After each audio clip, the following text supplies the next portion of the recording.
That was interesting. Hey everyone, this is Joseph from ActionX. Welcome back to What's on the Tube. We're about to review a brand new show for you. CW's Nancy Drew. When I first heard that they were going to make a Nancy Drew show, I'm going to be completely honest with you, I didn't really care. Like, I watch, how many CW shows? I watch about 8 right now, so it's a lot. So adding another one wasn't really, like, in my particular, design. It wasn't my particular like choice. But then I heard the casting that Freddie Prinze Jr. was gonna play, and I was like, "Holy damn! They're gonna get the guy who played Fred in Scooby Doo 1 and 2 to play the dad of Nancy Drew." So I'm like, "I'm in. I'm in. Let's do this." And they did the show. They got the pilot. They got the pickup, and then they announced that he wasn't gonna be cast. He was either gonna replace him. So I'm like, "Oh man." Oh well. But then the more I thought about it, like, you know what? I like mystery shows. I like mysteries in general. I'm gonna blame that on Scooby Doo, and I also apologize for my shirt. It's not the best. I just put this on. But eventually, after a while, I was like, you know what? I'll give Nancy Drew a shot. It was definitely in my wheelhouse in terms of my interests. I've heard of Nancy Drew, the character from the books. I never read a book. I was a Harry Potter geek back in the day, so it's like, and I don't like reading books, so it's like didn't know anything about the character. So you know what? Let the show introduce me to the character. Maybe I'll read the books after that. I highly doubt it, but it's like I'll give them a chance. So I watched the show. I keep making that mistake. Like I keep watching. I watched the show. Like I watched the first episode tonight. Well, you know, in my honest opinion, the show was good. I don't know how I was building that dramatic build. I'm like, it was a bad show. No, it's not a bad. It's not a perfect. It wasn't a perfect episode. It's not a perfect show. But it has potential, and that's the thing. A lot of people don't give seasons or shows a try. Like they see the first episode, and it's like, oh, this isn't that good. I'm gonna ditch it, and then something amazing happens with that show, but it's too far gone. People say, oh, I gotta go through all the bad stuff to get to the good. At the end of the day, Nancy Drew wasn't. It was pretty good. It wasn't great. It was pretty good.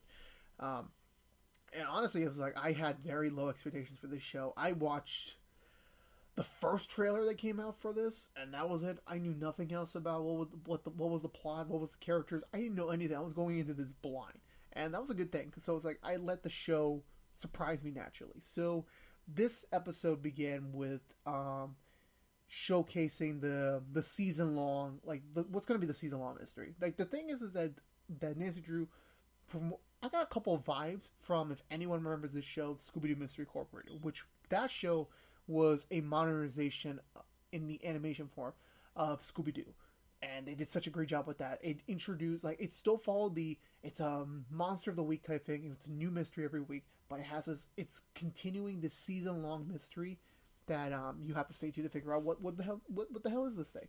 And this was the case Nancy Drew is doing, where it owns its own episode mystery, and then we got into the season long mystery, which is going to be in this case. So back in the year of 2000, which sounds a long time ago, but I was alive during that, so I'm getting old.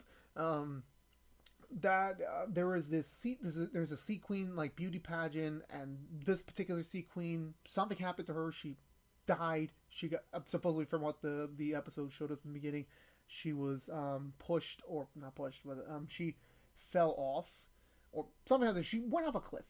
She went off a cliff and she died. And then there has been paranormal activity surrounding supposedly her ghost and that sort of thing. So it's like, is the town, not the house, the town haunted? We don't know. It's the whole skeptical, like, believe what you want to believe type of thing. And then we cut over to our titular character, Nancy Drew. We get to see a brief homage, as I like to call it, to her book self. Again, I never read the book. I'm assuming, where it's like she loves mysteries. She always had a fascination with mysteries, and that was her whole character trope in the books. And then something happened to her, and then she completely changed. Spoilers: her mom passed away. Now, I can't speak from experience, but I can understand why, going through a traumatic incident, you tend to lose parts of yourself, and she loses her mystery self. She loses her drive to achieve because she doesn't decide to go to college because. She doesn't decide to graduate high school, and she just no. I'm saying this very wrongly. I apologize. She graduates high school, but she decides not to go to college. She decides to stay in town and work at the local restaurant diner. I'm gonna call it restaurant. The crab, the crab. I think the claw. I don't remember. I just watched the episode. I don't remember. So we cut to present day where she's banging the mechanic. So already a very interim look about how she has changed as a person. I also realized, what happened to her friends from the beginning? What happened to the boyfriend at the beginning? Did they just leave her? I mean, again, I'm pretty sure they just moved away, but that was pretty interesting. So we cut to her going to the restaurant where we introduced to her coworkers, where I'm going to presume they're going to be her mystery solving buddies throughout the show. We get to be introduced to George. So, sorry, George, my George. I'm just gonna make so many jokes. I'm sorry, man. We get to meet this guy named Ace. Kind of reminds me of Shaggy a little bit because like he eats a lot and he's very chill. So it's like kind of reminds me of Shaggy. And then again, there's a lot. This show kind of reminds me a lot about Scooby Doo, just without the talking dog. PSCW, make a Scooby Doo show. Let's talk. And then we cut to, there's another coworker in there. I forgot her name, but she's a city girl. She just moved from the city to spend some time in a small town. I forgot her name. And also, the mechanic does have a name. His name is Nick. And then so we cut to later in the day where she is taking care of this, not taking care of, but the restaurant was about to close, and there's these very rich customers coming through, and they need the place to themselves. They need a table to themselves to conduct business. So that's happening. There's a fireworks celebration happening. I keep forgetting. I thought it was 4th of July, but then I realized the calendar said August, so it's August. And while Nancy Drew is taking care of the rich guy's wife, who is opting to stay outside, this power outage happens, and what Nancy discovers is that the wife's dead. And she's pale, she's grim, she's dead. All the coworkers start showing up outside, including Ned just shows up out of nowhere, and the cops show up fairly quickly. But then apparently she called the cops to let her know she was in danger, and then that's what happened. So everyone's labeled a suspect except Ace. So it's like, again, pretty hilarious that the chill guy is safe. So cut to the police station. We get introduced to this other character who's a detective who knows Nancy. She was the best friend of her now deceased mother, and she's kind of looking out for her a little bit. We don't know why just yet. And then we cut to this. We don't cut. Why are you saying cut? The other detective shows up, and I swear to God, I know this guy. I've seen him somewhere. I just can't remember his freaking name. I looked up on IMDb. He's not listed, so that was weird. And they interrogate Nancy. And then her dad shows up, and it's apparent that these two aren't really in a good spot right now. Nancy's more cold to her dad for not being there, supposedly, and then we cut to her heading back home, and where she finds out for her phone that she had a recording of the supposedly moments before the rich wife died, and there was just something fishy about it. It kind of looked like there was a spirit or a ghost in the background. But everyone's just immediately to throw it out, and then she decides, you know what, I'm gonna go sneak into their house to find some clues. And I love this. I love this scene where apparently Nick shows up and he is trying to like announce to himself like, I'm her boyfriend, and she's trying to say no, you're not. And then eventually it's like, okay, yeah, we're technically boyfriend and girlfriend. You either are, or you aren't, but communication's key here. Anyway, so she heads to the rich people's house. She sneaks in. Very cool fashion how she sneaks in. And she goes in the house. She finds this locket necklace. I don't know what you want to call it. And she's kind of a little bit of a rookie on this because it hasn't been mystery solving in a while. She leaves her hat. Her signature hat. Supposedly, I'm not sure. I haven't read the books.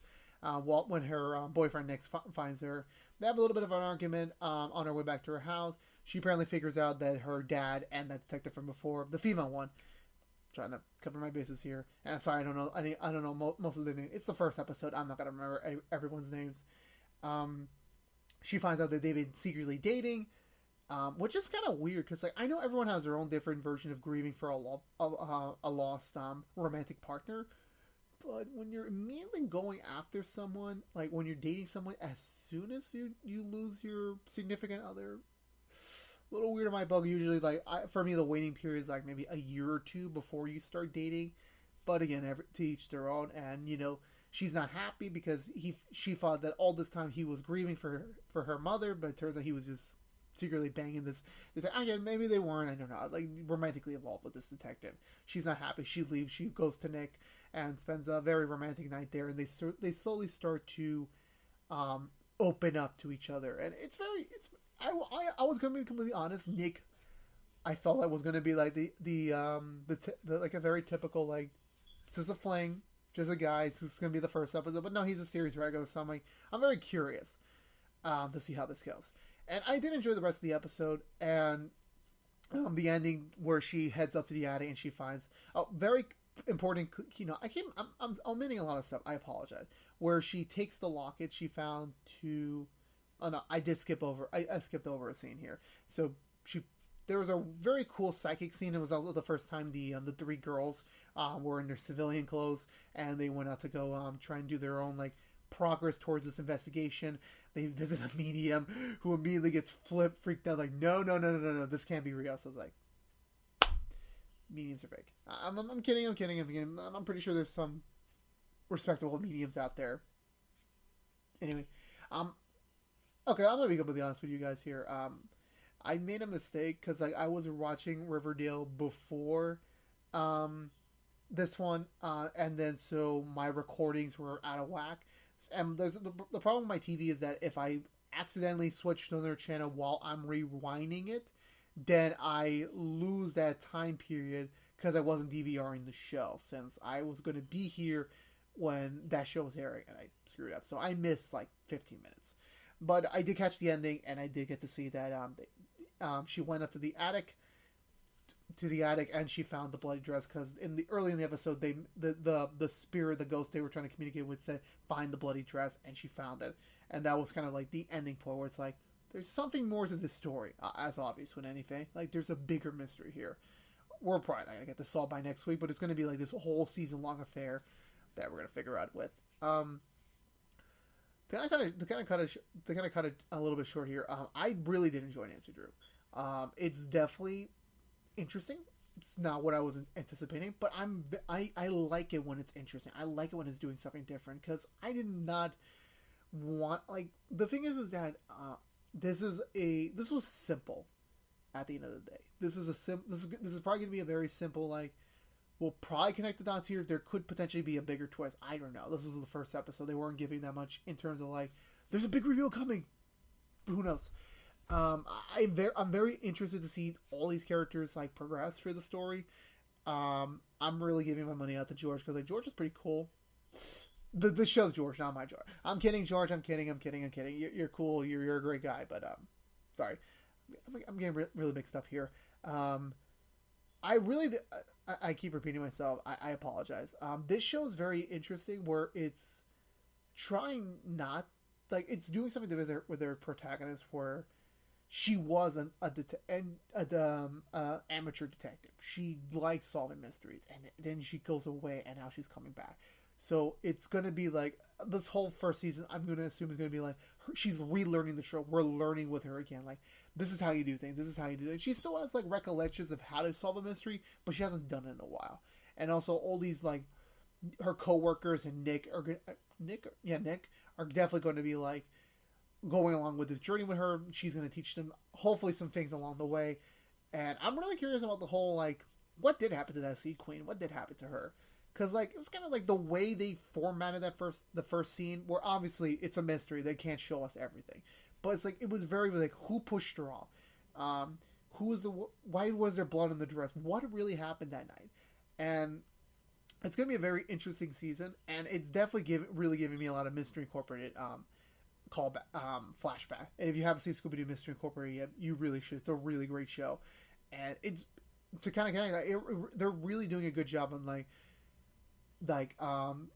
putting these characters in very specific positions where it's like we're gonna hopefully enjoy seeing their journey. Again, I think the only couple complaints I have with this is that the dad, I'm just gonna call him Mr. Drew because like I don't think I ever introduced his first name. I don't think so, but it's like Mr. Drew. I'll call him the not Freddie Prinze Jr. character. he was kind of the weakest part of the episode because he was a very typical dad. He's like, he lost his wife, he's with someone new, his daughter doesn't accept that, and he's pushing away his daughter at points. I just didn't like that. Everything else was pretty good. Not that. I really hope they quickly fix that. It was the pilot. But another thing that troubles me is that since this was reshooting scenes that Freddie Prinze Jr. shot to this new guy, it's not giving me a little bit of hope. I really hope they quickly solve this, and not the mystery, just the whole dad thing. I didn't really like. I'm just very curious. I'm very curious to see. It's a mystery show, so I don't like. The thing is that when I watch Scooby, like, okay, let me recollect my thoughts here and say this very clarity, because I'm not really good on my grammar if you've been watching since the beginning. This show is definitely going to be like a very much like, I can't wait for the next episode, so I know, give me more pieces of this puzzle, give me more, because like, I'm pretty sure like every episode is going to give us like a little clue, like here's a clue here, here's a clue there, you got to connect it to this one. I'm really excited about that, and I'm very excited to see like how this mystery continues. I don't know how many episodes this has. I think it has the standard 13 because it's a new show, so they usually get the 13 episodes.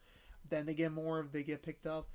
Honestly, considering this is a mystery show, I really hope it just sticks to the small 13. I know CW has a schedule, but I want my mysteries very tight. I don't want a lot of filler because the problem is when you do too many episodes in a... Now, the thing is, when I mentioned Scooby-Doo Mystery Incorporated, it was half-hour episodes, where Nancy Drew's hour-long episodes. So I just really hope, like, even if Nancy Drew is successful, it's a good show for the CW. I really just hope it is just a 13-episode season, just so we can get that tighter mystery. I don't like filler in my mysteries, so we'll see what happens. Overall, I really did enjoy Nancy Drew. The characters, the cast is doing pretty good, except the dad. Again, I'm allowed to criticize here. Not a fan of him, but everything else is really good. I'm really interested in the style, the whole feel of this whole show. Very interested to see how they continue now going week to week. And yeah, Nancy Drew, thumbs up. Well, one thumbs up, not two. One, just one. So if you aren't aware, I will be reviewing every single episode in Nancy Drew's first season until it concludes its first season. I will do better at my grammar and my choice, my knowing the character's name. It's the first episode. I apologize. It's a new show. I don't know these characters. Don't blame me. But I at least hope you enjoyed my rambling about Nancy Drew. It's been a while since I did anything in the mystery department in terms of TV shows. It's usually been superheroes or... I mean, I know Riverdale did a little bit of this, but then they kind of gave up on that after the first season. Well, into the second season, but then season 3 was kind of like... we're not reviewing Riverdale. We're reviewing Nancy Drew. Anyway, thank you guys so much for watching. I'll see you guys next week for Nancy Drew. But the next episode on the What's on the Tube overall show will be My Hero Academia Season 4 premiere. But if you're just sticking around for Nancy Drew, I'll see you guys next week. Until then, keep solving mysteries. Yeah, that was horrible. That was a horrible outro. I'm sorry, guys. Bye.